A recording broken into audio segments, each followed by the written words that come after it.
धन्यवाद सोनम जी। बहुत खुशी हुई फिर से यहाँ इस मंच पर आकर। My pleasure.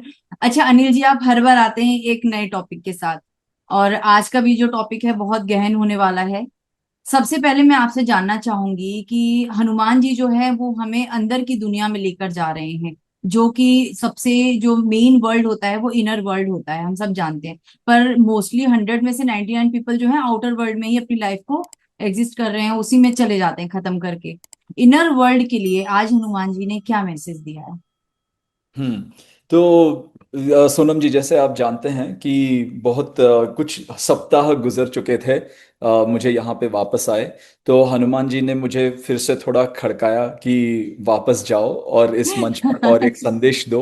जी। क्योंकि बहुत सारे लोग ये सोच रहे थे कि हाँ, जैसे मैंने कहा ना, काल परिवर्तन जब होगा, सिर्फ एक अच्छा इंसान बनना काफी नहीं है। हमें उसके ऊपर, उसके बियॉन्ड जाना है। और जब हम वहाँ वहाँ पे ऐसे जाते हैं, वो एक अंतरी जर्नी होती है। जो हमें वो अंतर सफर जो तय करना है, उसमें हमें बहिर्मुखी नहीं परंतु अंतर्मुखी होना है। तो अंतर्मुखी होने से पहले एक बहुत इम्पोर्टेंट चीज़ ये है कि हमें खुद को जानना है कि हम किस चेतना पर जी रहे हैं। तो हनुमान जी ने यहाँ पे एक कहानी के माध्यम से समझाया है कि सारे विश्व में सभी लोग सात चेतनाओं पर जीते हैं।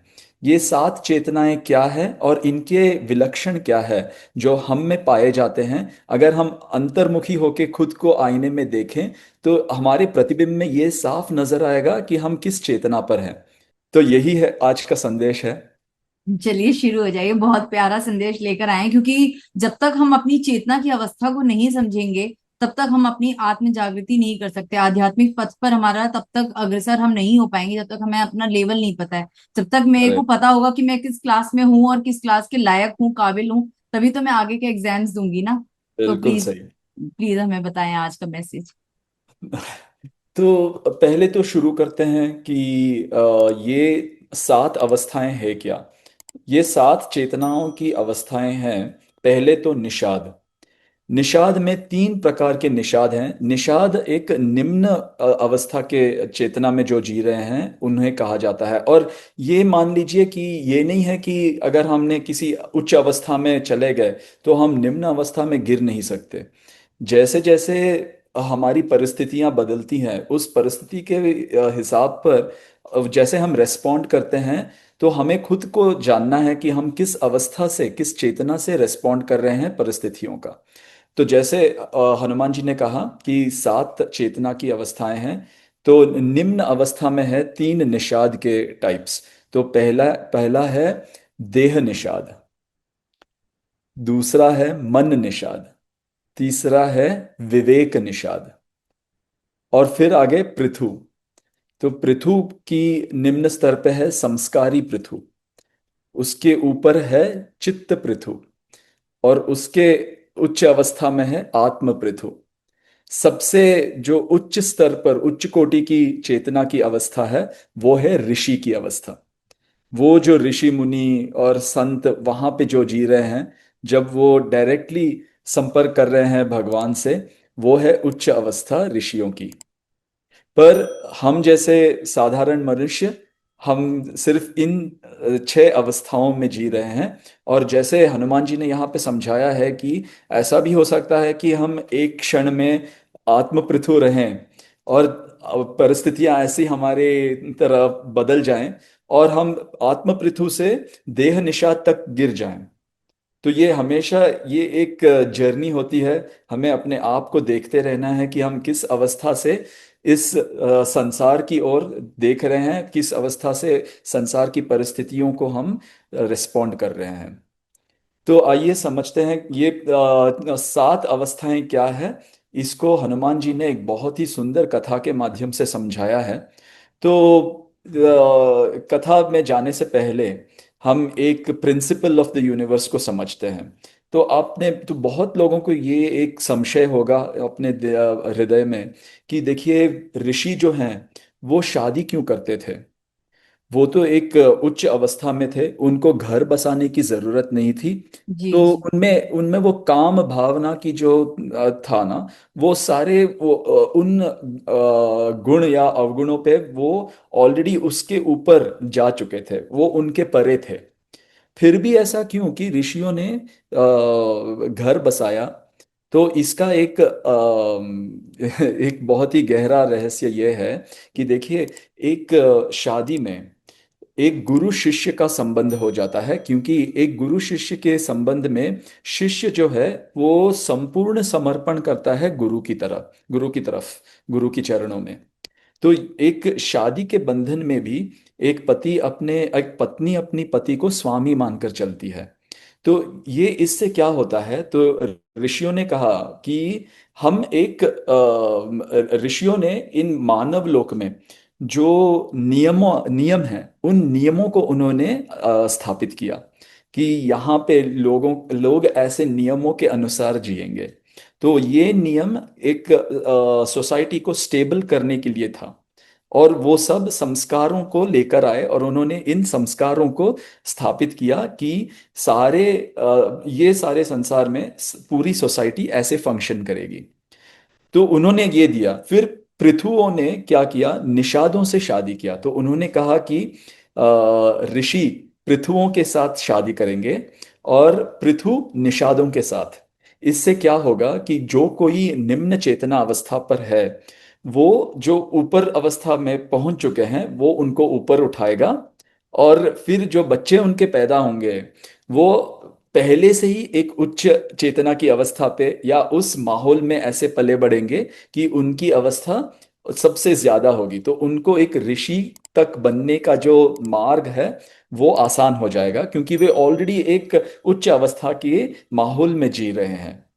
तो इसी के चलते यहाँ पर कहानी है ऋषि जमदाग्नि की, जो रेणुका देवी से शादी करते हैं। और रेणुका देवी एक राजकुमारी है।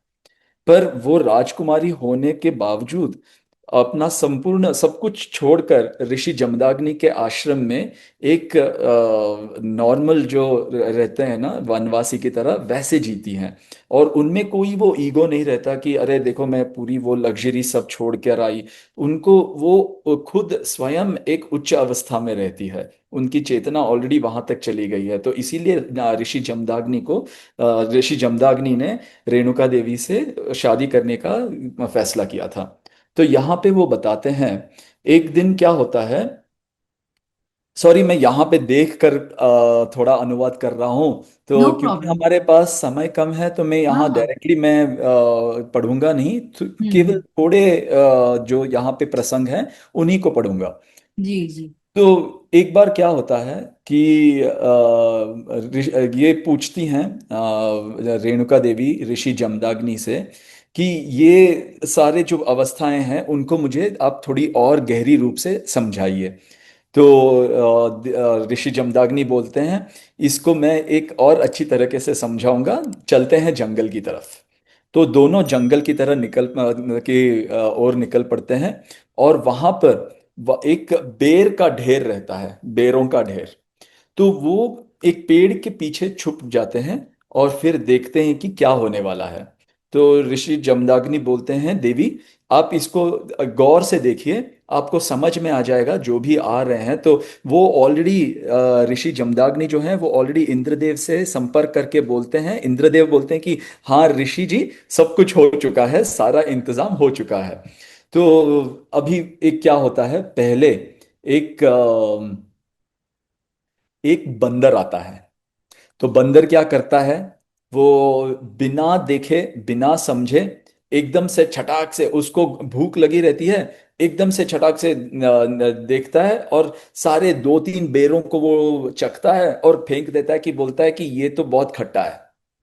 तो फिर वहां पे ऋषि जमदाग्नि रेणुका देवी को समझाते हैं कि देखो ये बंदर जो है, ये एक देह निषाद की चेतना में काम कर रहा है। क्योंकि अगर ये बेर मान लीजिए कि ये विष भरे होते, तो क्या होता, उसने देखा भी नहीं, उसने परखा भी नहीं, कुछ नहीं, भूख लगी, ले लिया। तो अभी आप देख सकते हैं कि ऐसे ही देह निषादों का हमारे संसार में ह्यूमन बीइंग्स, मनुष्यों के की क्या अवस्था रहती है, वो कैसे बिहेव करते हैं, कि वो देह निषाद जो हैं, वो हमेशा जो सबसे निम्न देह की जो मांगे हैं, जो इच्छाएं हैं, उसी को पूरा करने में रहते हैं। कि भूख लगा मुझे, मैं ये नहीं देखूंगा कि कोई और पशु मेरे लिए वो जान दे रहा, जान की कुर्बानी दे रहा है, वो नहीं देखेगा। जो अगर मैं मुझ में थोड़ा पैशन है, कंपैशन है, या फिर मुझ में थोड़ी जो अनुकंपा है, अगर अनुकंपा है दूसरे प्राणियों के ओर, तो मैं ये समझूंगा कि उस प्राणी को भी जीने का उतना ही हक है। पर ये देह निषाद जो है वो बोलते हैं कि नहीं, ये प्राणी तो वैसे भी मरा हुआ है, अगर मैं नहीं खाऊंगा तो कोई और खाएगा। तो ये ऐसे इसी के देह पे रहते हैं। अगर उनमें काम भावना आई तो वो उसको वहीं पे उसको पूर्ण करने की सोचते हैं। अगर उनको कुछ भी आए, देह की जो जो भी है, वो सारी मांगे वो तब का तब करना चाहते हैं। वो देखेंगे नहीं कि सही क्या है गलत क्या है। तो फिर क्या होता है? फिर आता है एक स्क्विरल, क्या बोलते हैं, गिलहरी। गिलहरी। तो गिलहरी क्या करता है? गिलहरी बहुत पहले परखता है उसको। पहले देखता है कि अरे यहाँ पे तो कोई है, तो यहाँ पे बेरों बेरों का ढेर है, तो क्या यहाँ पे किसी ने मेरे लिए जाल बिछाया है? तो वो सब कुछ देखता है, यहाँ वहां देखता है, क्योंकि वो एक छोटा छोटा जानवर है ना, हमेशा देखता है कि कोई भी आके उसको जाल में फंसा सकता है, तो ये सब कुछ देखता है। फिर सोचता है कि क्या इसमें विष होगा या नहीं होगा। भूख तो लगी है, पर पहले अपना वो मन इस्तेमाल करता है। तो वो आके उसको चखता है, और फिर थोड़ा सा वो अंदर लेता है कि क्या इसमें विष है, देखता हूं कि क्या कैसा है। फिर वो देखता है कि हाँ सब कुछ ठीक है, यहाँ पे कोई जाल नहीं है, यहाँ पे कोई विष नहीं है। तो फिर वो खाता है उसको, और अपना भरपेट खा के चला जाता है। भरपेट क्या, 3-4 बेर खा लेता है वहां पे। तो वहां पे फिर से ऋषि जमदाग्नि बोलते हैं रेणुका देवी को, देखो देवी, ये है मन निषाद। वो कभी सोचते नहीं हैं कि इसमें हित और अहित का देखते नहीं हैं। वो कभी ये नहीं सोचेगा कि अगर किसी ने यहाँ पे इसको इकट्ठा किया है तो किसी का परिश्रम है। पर वो सिर्फ अपना देखेगा कि मुझे भूख लगी है, मेरे हित का क्या है, क्या मैं इसको खाने से मर सकता हूँ, क्या मुझे इसको खाने से मेरा कोई अहित होगा कि नहीं। वो सिर्फ स्व की भावना में है, स्व मतलब स्वयं की भावना में, कि वो दूसरों के हित के बारे में नहीं सोच रहा है कि क्या इसको करने से दूसरों का अहित होगा, नहीं। वो सिर्फ यही सोचता है कि क्या मुझे इसको करने से मेरा हित होगा, मेरा लाभ होगा कि नहीं। वो है मन निषाद। तीसरी अवस्था, तो यहाँ पे आप मनुष्यों को देख सकते हैं कि बहुत सारे लोग ऐसे होते हैं जो सोचते हैं कि मुझे आगे बढ़ना है। मुझे आगे बढ़ने के लिए अगर किसी के सर पर कुचल के आगे जाना पड़ेगा तो कोई प्रॉब्लम नहीं है, मैं कर लूंगा, क्योंकि वो मेरे रास्ते पे है। तो मुझे वैसे भी मेरा लक्ष्य है आगे निकलना। अगर कोई रास्ते पे है जो मुझे मुझे उसको कुचल कर आगे निकलना पड़े, और कुचलने का मतलब है कि अगर मुझे उसको चीट करना पड़े, उससे झूठ बोलना पड़े, उसके साथ कपट या छल करना पड़े, तो उसमें कोई ये भावना नहीं रहती, कोई क्या बोलते हैं गिल्ट की भावना, वैसे कुछ रहता नहीं है। वो सिर्फ मन से सोचता है इसे करने से क्या मेरा हित होगा। अगर उसका मन बोलता है हाँ, तो वो मन निषाद है। वो यानी वैसा ही। Corporate life. कॉर्पोरेट लाइफ क्या, बिजनेस लाइफ, हाँ। कॉर्पोरेट, हर जगह लीडर जितने नेता हैं सारा कुछ इसी को सारे फॉलो तो करते वहीं पे है, हैं। मन हाँ। निषाद। मन और ये निषाद। मन निषाद और देह निषाद जो है वो एंट्वाइंड है, वो क्या बोलते हैं, एक दूसरे से। एंगल्ड है, हाँ हाँ। हाँ। एक दूसरे के क्योंकि साथ जुड़े हुए हैं। करेक्ट, तो वो देह बोलता है कि देखो तुम्हारे लिए सोने के लिए महल चाहिए, तुम ये इस छोटे से 2 BHK में कैसे सोओगे, तुम्हारा तो अब बढ़ गया। तो वो देह जो है वो और मांगता है, कपड़ों के लिए और अच्छे कपड़े मांगता है। तो ये देह को ढकने के लिए साधारण कपड़े चलेगा, पर उसको वो क्या बोलते हैं लग्जरी आइटम्स चाहिए। तो अगर देह जो मांगता है उसको मन पूरा करता है। और फिर आता है सबसे इंपॉर्टेंट चीज। तो यहां पर देखिए विवेक निषाद क्या होता है। फिर यहाँ पे एक बच्चा आता है, ठीक है। तो वो बच्चा क्या करता है, यहाँ पे देखता है कि किसी ने इकट्ठा किया है। तो वो सोचता है वहां पे कि किसी का तो मेहनत है, ये किसी की तो परिश्रम है कि उसने ये पूरा अपना मेहनत लगाया है उसको इकट्ठा करने में। तो क्या ये ठीक रहेगा मेरे लिए लेके खाने के लिए। फिर वो सोचता है कि अरे इतने सारे बेर हैं, इसमें से अगर थोड़ा मैंने उठा लिया तो क्या कसूर। और दूसरी बात उसमें उसके मन में और एक बात आती है, बेर ही तो हैं, कोई हीरे मोती जवाहरात तो नहीं है। तो ये होता है, तो वो क्या करता है, थोड़ा उठा लेता है, अपने जेबों में भर के भाग जाता है वहां से।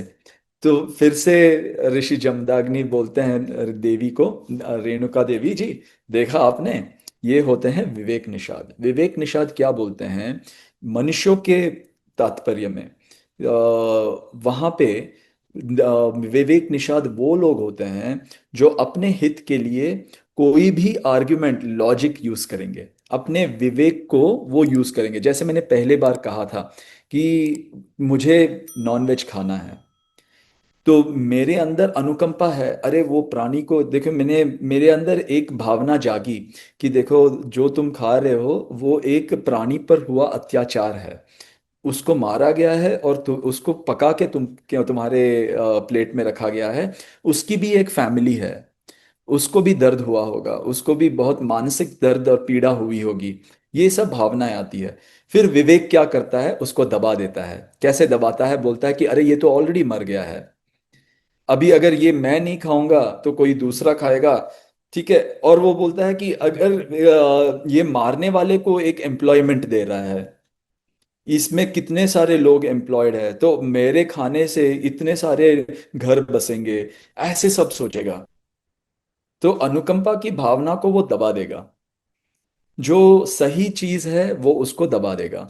और विवेक जो है, तो यहाँ पे हनुमान जी बोलते हैं कि यहाँ पे रेणु जब ये खत्म हो जाता है, ये ऋषि जमदाग्नि जब ये इसको समझाते हैं ना, उसके बाद हनुमान जी बोलते हैं कि 99%, 99% of humans today in Kalyuga वो विवेक निषाद के ही अवस्था में आते हैं, क्योंकि उनकी अंदर में भावनाएं हैं कि ये सही है ये गलत है, उसको दबाकर जो अपने विवेक का इस्तेमाल करके सही और गलत की भावनाओं को दबाकर गलत रास्ता चुनते हैं, वैसे 99% हैं। 99% of the world is made up of Vivek Nishad. अब उसके ऊपर उठेंगे पृथु क्या होते हैं। तो वहां पे क्या होगा, वहां पे एक महिला आती है जो वनवासी महिला है, और उसके सर पर ये फायरवुड बोलते हैं ना, हाँ हाँ, लकड़ी का गट्ठा जो गड्ढा जलाने के जो है, लिए। जो हाँ चूल्हा जलाने के लिए, वो लेके वो जाती रहती है वहां से। फिर वो देखती है कि ये बेरों का ढेर है, और वो देखती है कि अरे कौन है, किसने ये इकट्ठा किया है, कोई किसी को पाती नहीं है। और उसके मन में आता है कि चलो एक ले लेते हैं, अच्छा दिख तो अच्छा है, लाल लाल बेर हैं, और मैंने भी कुछ नहीं खाया, तो थोड़ा ले लेते हैं। पर उसका संस्कार जो है वो बीच में आके खड़ा हो जाता है। संस्कार बोलता है कि किसी के परिश्रम पर हाथ लगाना वो बिल्कुल गलत चीज है। तो वो बोलती है कि नहीं, मैं इसको हाथ नहीं लगा सकती, क्योंकि ये चोरी का ये हो जाएगा अगर हाँ मैंने हाँ। इसको हाथ लगाया तो। हम्म। तो तब क्या होगा, वो संस्कार संस्कारी पृथु बन जाते हैं। तो ये होता है संस्कार चित्र, संस्कार की चेतना में जीने वाले। यानी जो लोग पाप और पुण्य के बारे में सोच कर काम करते हैं। हाँ, और एग्जैक्टली जो तो अगर अगर आप यहाँ पे आ जाएं तो वो हमेशा ये सोच के चलेंगे कि हाँ, ये जो मैंने किया, ये क्या मेरे संस्कार के अनुकूल है या उसके विरुद्ध है। जो भी मेरे अंदर के संस्कार हैं वो उसके नीचे नहीं जाएंगे, जैसे भीष्म प्रतिज्ञा और भीष्म पितामह जो हो गया ना, तो उन्होंने प्रतिज्ञा ले ली, तो उसके नीचे वो सोचते नहीं है कि इससे क्या हित होगा, अहित होगा, समाज का क्या कल्याण होगा, नहीं होगा, वो सब सोचते नहीं है। तो वो भी इसीलिए बोलते हैं कि पृथु में भी वो एक निम्न अवस्था है, क्योंकि वो देखेंगे नहीं कि इससे किसका, मेरा संस्कार है ये बस। और ऐसे भी हो सकता है कि जब असुर, तो हम यहाँ पे और असुरों का भी जो कॉन्सेप्ट है वो भी समझ चुके हैं।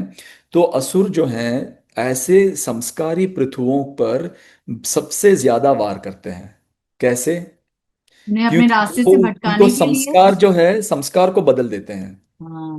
जैसे भीष्म पितामह, तो यहाँ पे हनुमान जी बोलते हैं कि महाभारत का सबसे ज्यादा, सबसे जो पहला मुजरिम है ना, वो है भीष्म पितामह। जो कि सबसे अच्छे कैरेक्टर थे, लेकिन वो सबसे ज्यादा उसमें चले गए। क्यों? क्योंकि उन्होंने ये नहीं देखा कि हम्म। हस्तिनापुर का वो उनके संस्कार में सिर्फ यही था कि हम्म। मुझे हस्तिनापुर की का जो भी जो अध्यक्ष गौरव है, है उसको ऊपर रखना है। हाँ, तो वो नहीं हम्म। देखेंगे कि वो हस्तिनापुर की गद्दी पर बैठा कौन है, क्या वे वो एक अच्छा पुरुष है या नहीं।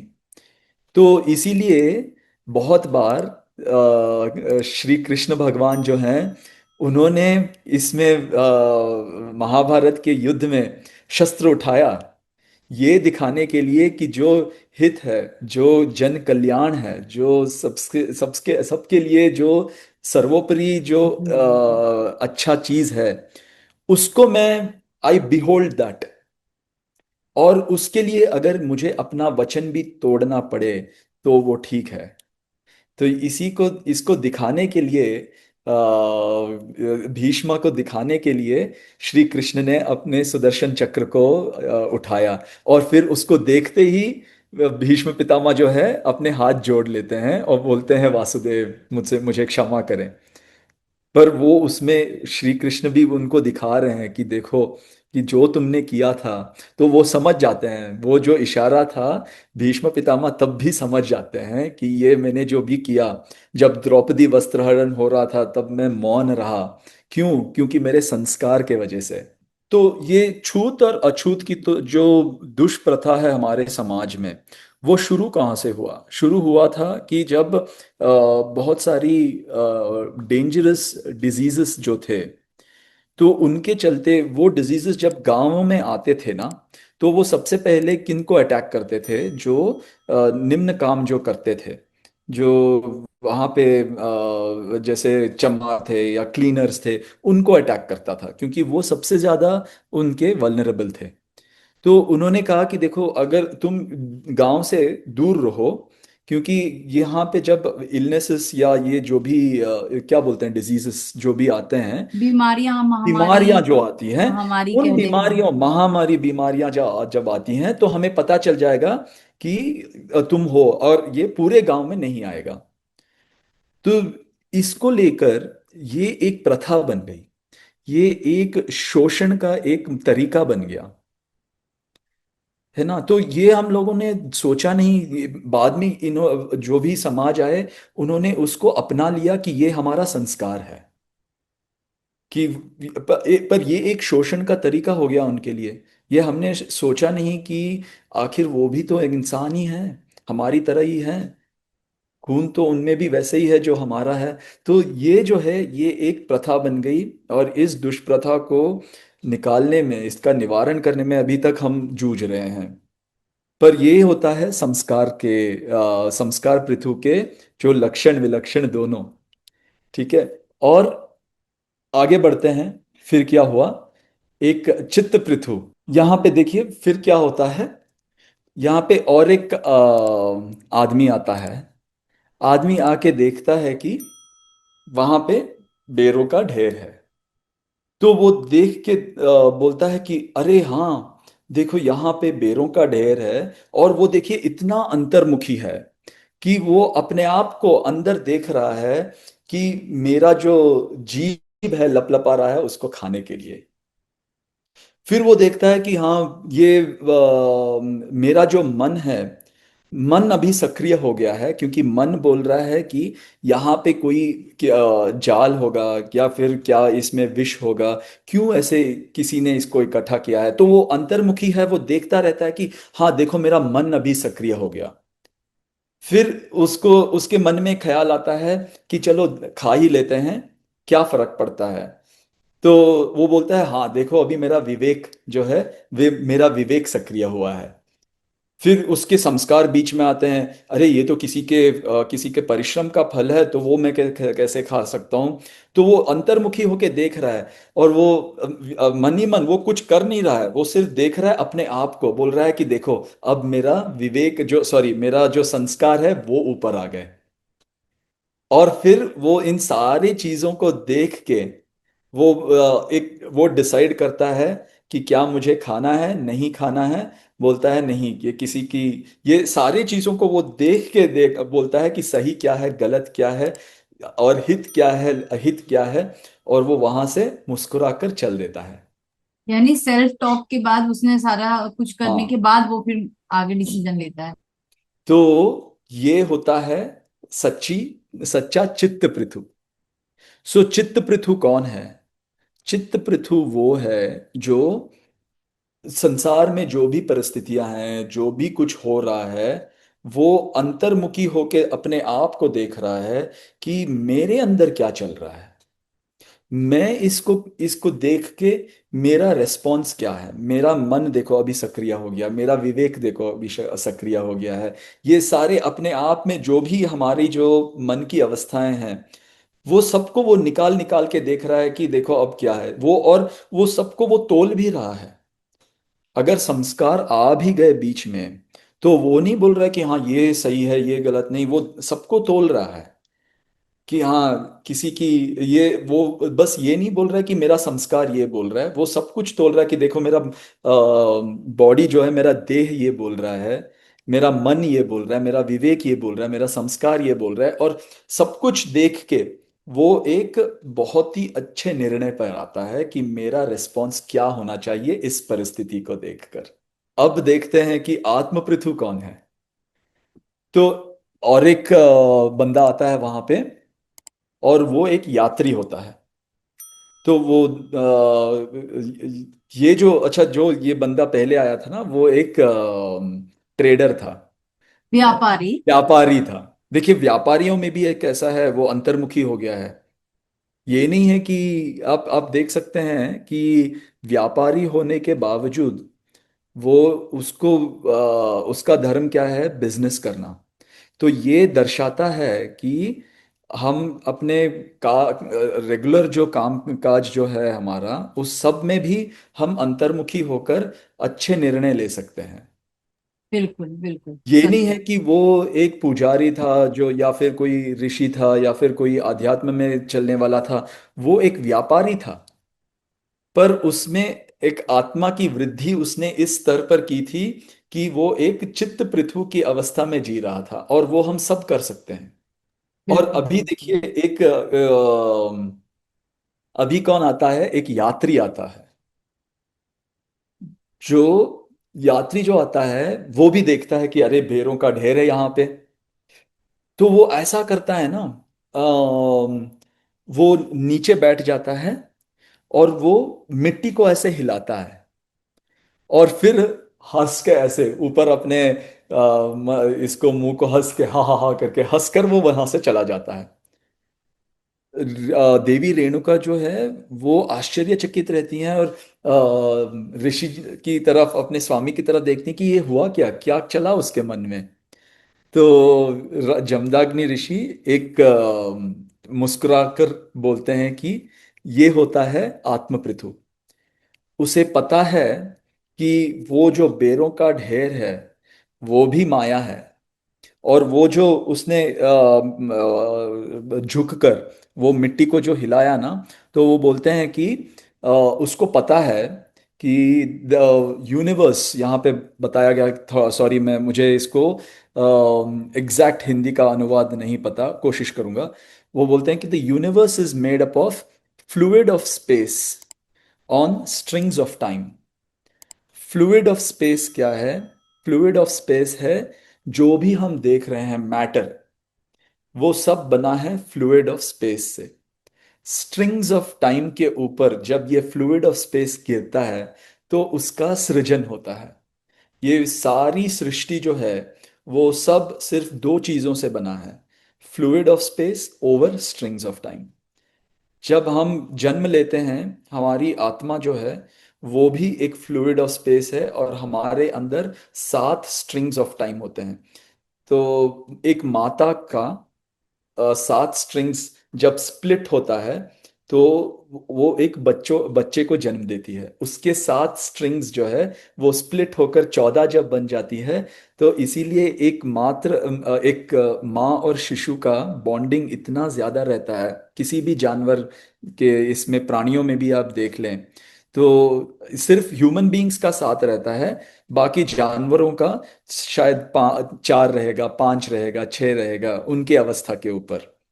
पर यूजुअली ह्यूमन बीइंग्स का जो है वो 7 स्ट्रिंग्स रहता है। तो ये जो स्ट्रिंग्स ऑफ टाइम है वो आधार है, और उसके ऊपर जो फ्लूइड ऑफ स्पेस जब गिरता है वो सब तत्व है। तो वो जान चुका है कि ये सब कुछ माया है।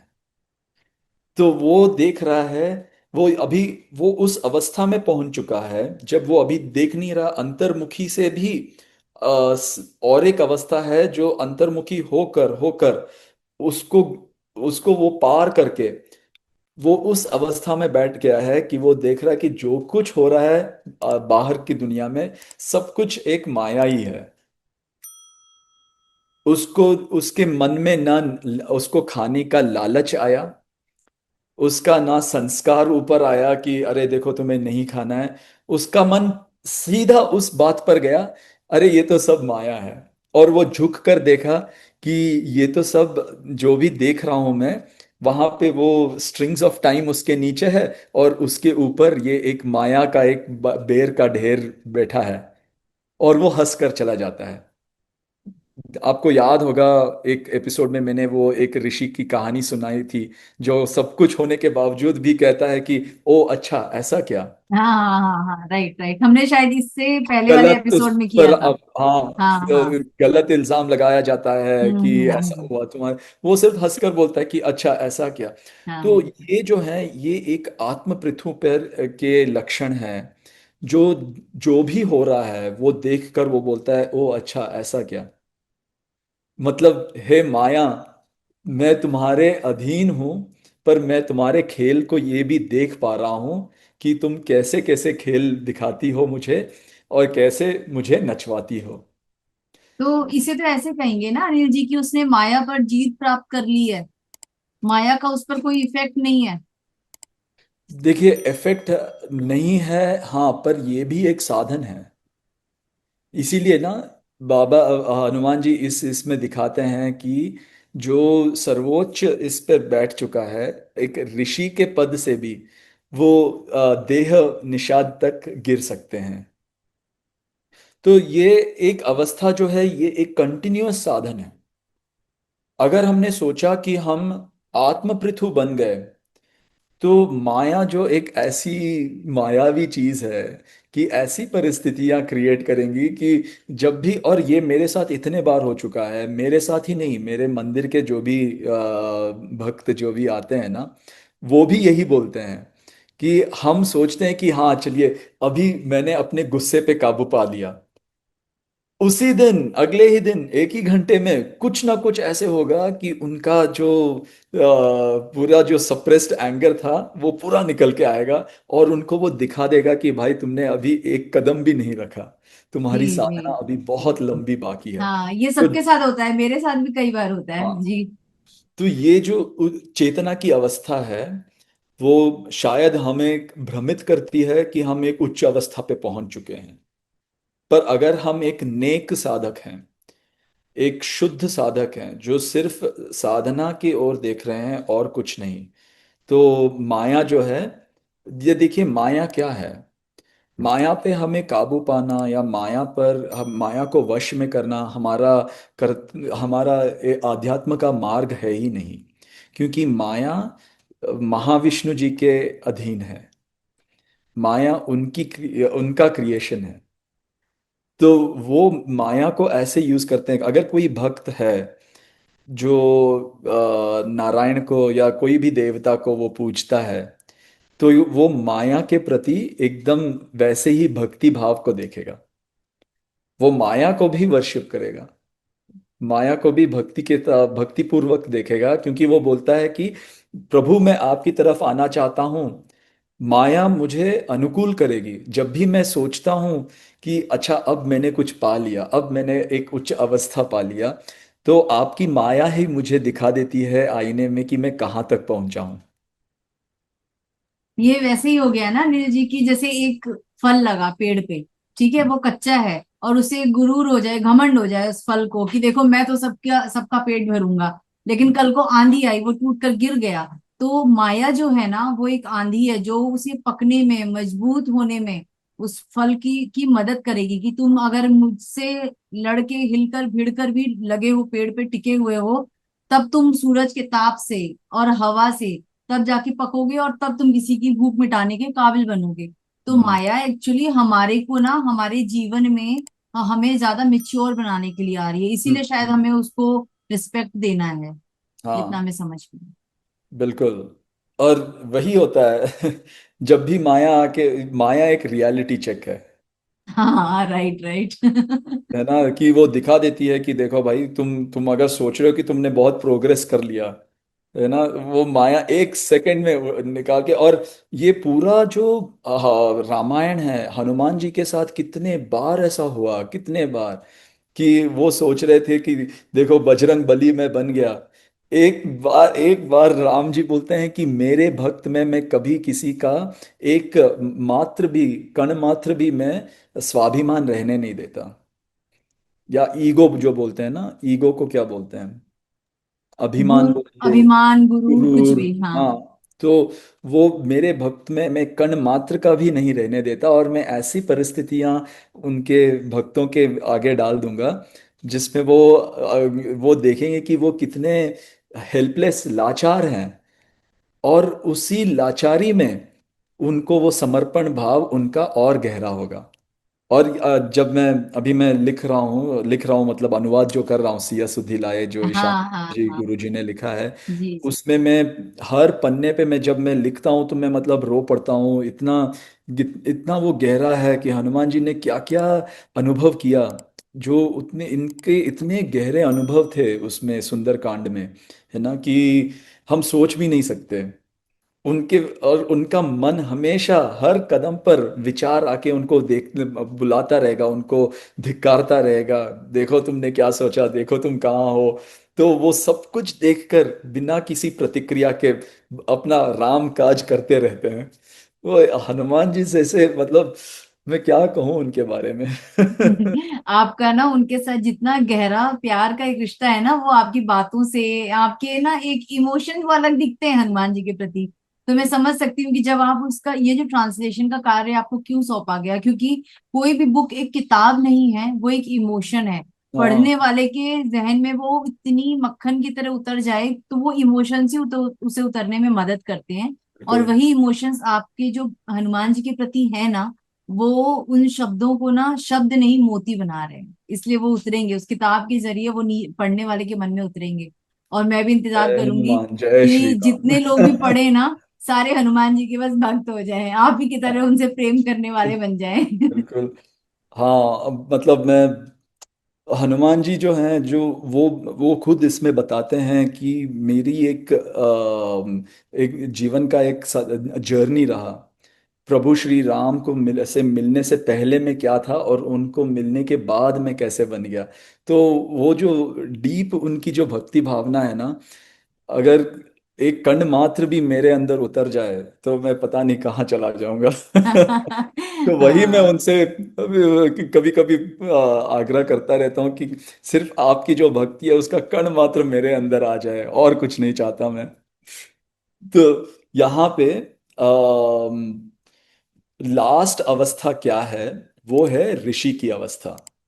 तो ये सब सुनने के बाद रेणुका देवी जो हैं वो पूछती हैं स्वामी, तो फिर ऋषि कौन है।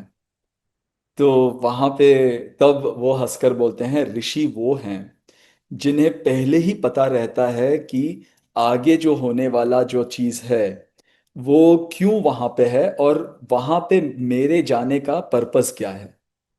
तो हर चीज का पर्पस मैं ऑलरेडी जानता हूं। अगर मुझे मुझे यहाँ पे कुछ भी आ नहीं सकता जो मुझे चौंका दे, क्योंकि जो भी होने वाला है उस चीज की, हम बहुत बार ऐसा होता है ना कि 1 साल बाद या 5 साल बाद कब कुछ बुरा हुआ होता है और 5 साल बाद हमें पता चलता है कि नहीं ये तो मतलब मेरे साथ अच्छा हुआ था। तो जब वो बुरी चीज जो गुजरती रहती है तो हम एकदम दुख और अंधेरे में गिर जाते जी हैं। जी उसी जी। भावनाओं में हम गहरे, पर जब वहां से उभर कर जब हम वहां से सक्सेसफुली बाहर आते हैं, फिर जब हम पीछे देखते हैं तो हम कहते हैं कि नहीं नहीं ये अच्छा ही हुआ, क्योंकि उसने मुझे कुछ, वो कुछ मुझे दे कर गया या मुझे कुछ सिखा कर गया जिसके वजह से मैं आज सक्सेसफुल बना। पर जो ऋषि जो हैं वो ऑलरेडी जानते हैं कि वो चीज क्यों था वहां पे, उसका पर्पस क्यों है। और ये नहीं कि वो गुजर रहे हैं उससे, वो आने से पहले ही वो जानते हैं कि उसका क्या पर्पस है।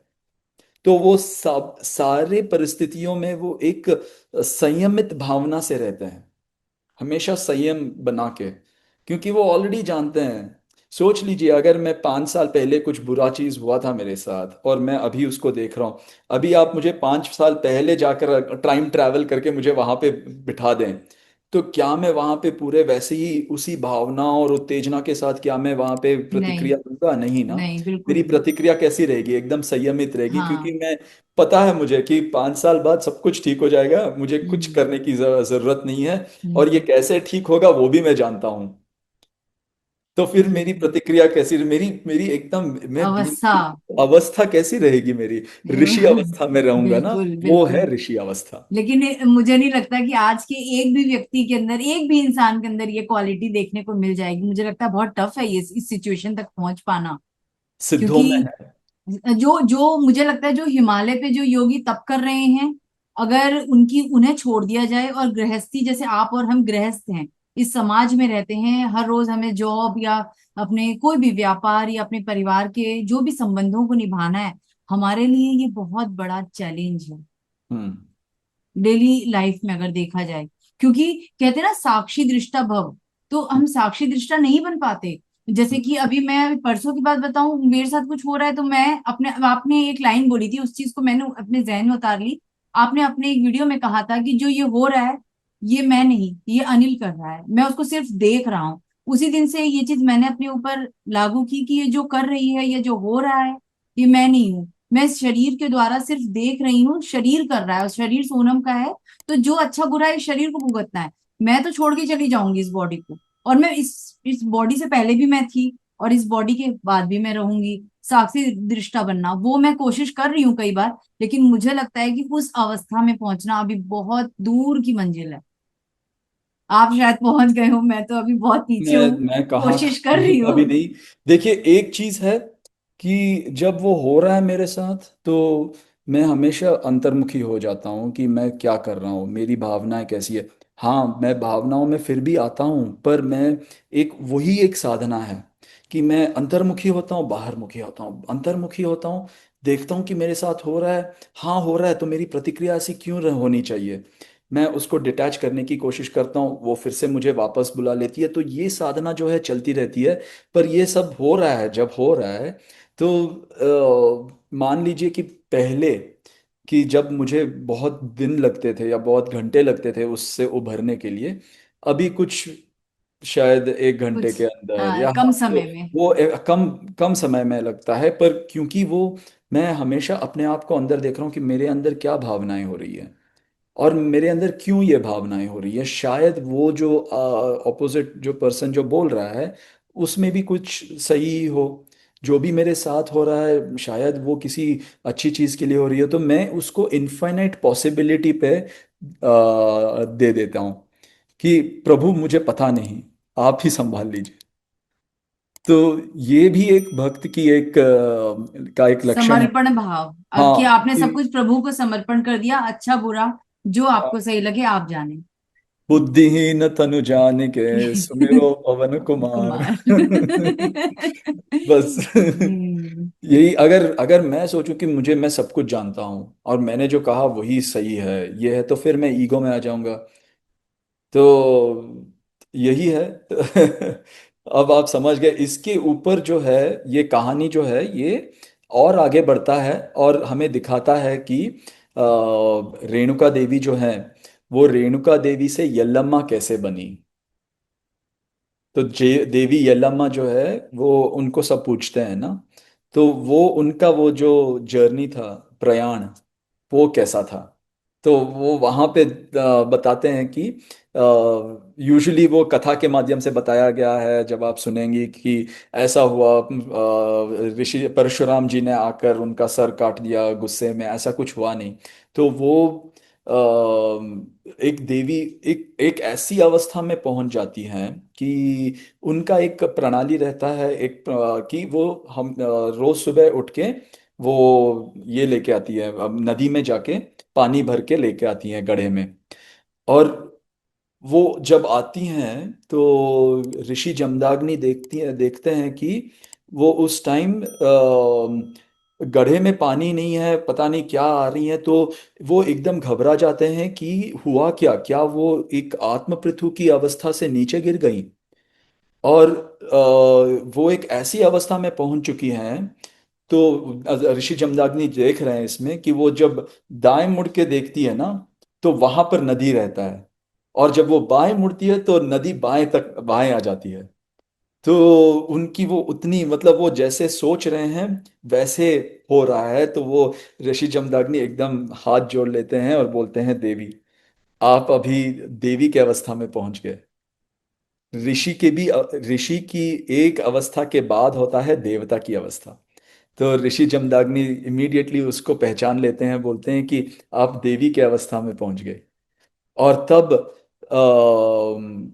उनको वो पूछते हैं कि आपको क्या चाहिए, अभी जब आप देवता के अवस्था में पहुंच गई तो आपकी इच्छा क्या है।